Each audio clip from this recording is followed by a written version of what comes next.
Yeah. This is one of my visuals, as well as this is one of my visuals. Here's the camera.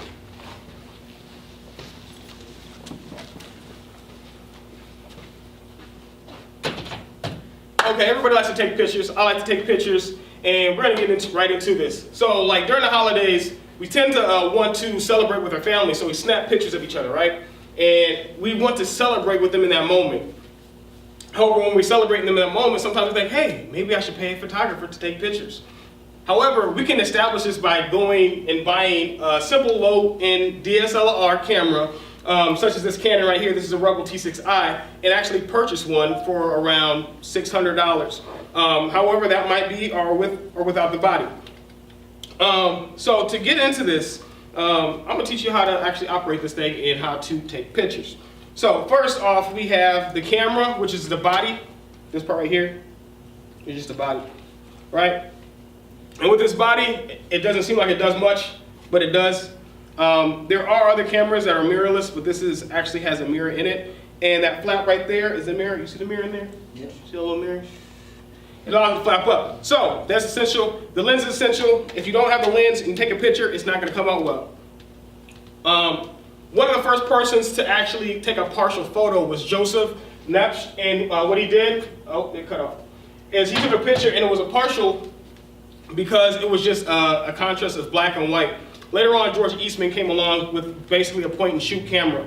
The point and shoot camera was just basically by pressing a button and there's your picture. This is a little bit more advanced as you can go into manual modes and check out stuff like that.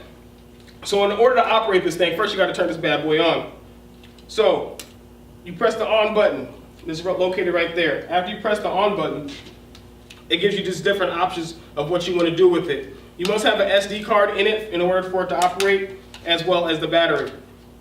And once you have all those things in it, then you're able to sort of begin to take photos.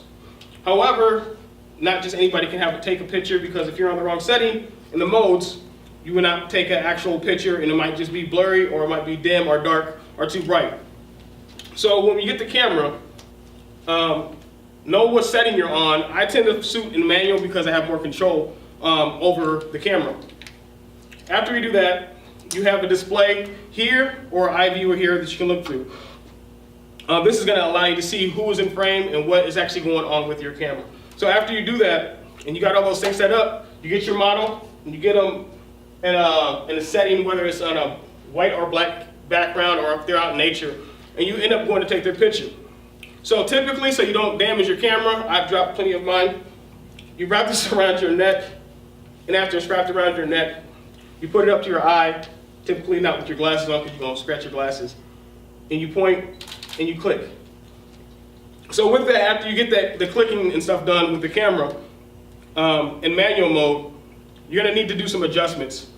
This right here is the dial that helps you rotate it to actually zoom out. This lens is not that big, so you're not going to see it do that much. But with more expensive lenses, you'll be able to do that. The other thing is when taking these pictures, you need to learn how to control your aperture, ISO, and shutter speed. And on the back of it, you'll see these things right here. It's very hard to see. It's 1/60th of a second. That's the shutter speed. The f-stop right there, 4.0, that's the aperture. And then you have your ISO, which is 800. And with that, that is how you control it. And that is going to tell you how much light is coming in. Typically, you don't want to have your ISO too high because you're going to have grain and noise in your picture. So, you get them in the frame. This next is positioning. You want to get your person in frame, and we'll just say, it's me for example. After we get the person in frame, you want to have them off to like, they call it the rule of thirds.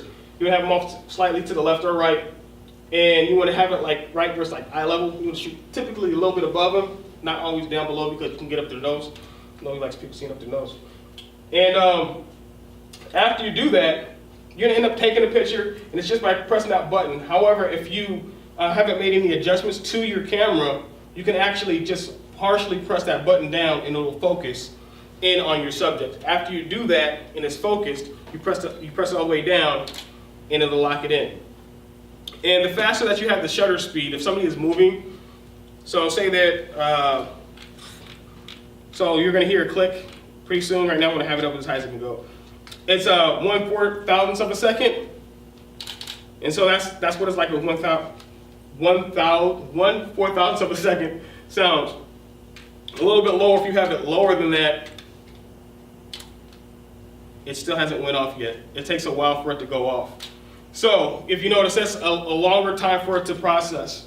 All in all, we don't have to pay a lot of money to photographers. However, when we want to capture those moments that are cherishable, we tend to go to them because they have the best capability of getting the pictures right and getting the stuff that we need. So if that is you and you want to have a little upgrade of your own, if you like taking pictures, we all take pictures on social media and stuff like I said before, then invest in a digital camera to help you out in life. Thank you.